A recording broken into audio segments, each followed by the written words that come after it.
Onitsha versus Aba. Today we are diving into an age-old debate. Onitsha versus Aba. Where is the best place to do business? This is a question I'm throwing to you all. If you've ever bought or sold anything in these cities, you know they are powerhouses of commerce in the southeast. But which one truly takes the crown? Let's break it down. Oh, and if you have done business in Onitsha or Aba before, tell us about your experience in the comments. I would really love to hear your story. First up, let's talk about Onitsha. Located in Anambra State, it is known as the commercial capital of West Africa, with the iconic Onitsha main market, one of the very largest in Africa. If you're looking for sheer volume of variety, this is the place to be. Electronics, textiles, motor parts, whatever you need, Onitsha's got everything you want. Why do people really love Onitsha for business? You might want to ask. 1. Massive market size. The foot traffic here is insane. With its strategic location by the Niger River, Onitsha attracts traders and customers from across Nigeria and neighboring countries like Cameroon and Ghana. Yes. 2. Accessibility. Onitsha is connected by major roads,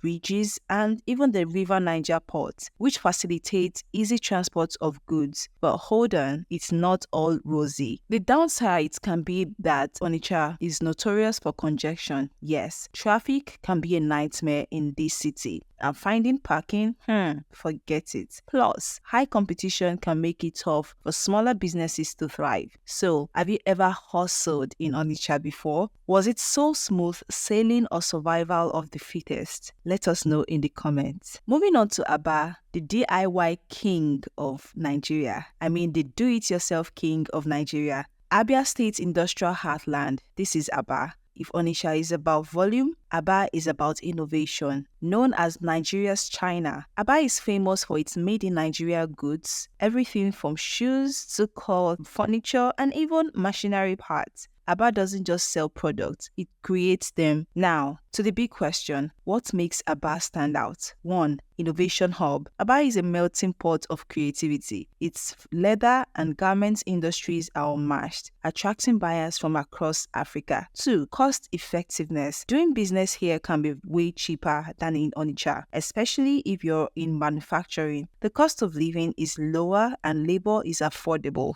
And to the downsides, well, infrastructure issues. Roads in Aba can be a mess and power supply isn't as reliable as one would hope. This makes logistics a bit tricky for businesses. Another downside can be security concerns. Aba's reputation for safety isn't the strongest, so businesses need to take precautions in this city. Now, here's a big question for you. If you were to start a factory, would Aba's affordability tempt you? Or would Onitsha's massive markets pull you in? Comments below respectfully. Okay, so let's get into some direct comparisons. Market size. Onitsha takes the cake. Its population and customer base are larger. And to creativity, Aba wins here. The city's artisanship and manufacturing prowess make it unique. And in terms of infrastructure, Onitsha edges out with better roads and logistics. But Aba is improving thanks to numerous projects currently ongoing in the state. And moving on to the cost of doing business, Aba's affordability might make it a better option for startups or manufacturing. So, what's your verdict so far? Are you Team Onitsha or Team Aba? Let us also know in the comments. Both cities are essential to Nigeria's economy and play unique roles in the southeast. Onitsha attracts big-time traders while Aba is a haven for small-scale entrepreneurs and innovators. We'd love to hear from you. Have you experienced Onitsha's bustling market or Aba's creative industries? Share your wins, share your challenges, and funny stories with us in the comments. And that's it for today's episode. Whether you're Team Onitsha or Team Aba, one thing's for sure, they are both vital to the business landscape in the southeast of Nigeria. Don't forget to like this video, subscribe to Eboying People TV, and hit the notification icon so you never miss our deep dives into all things southeast. See you in the next video.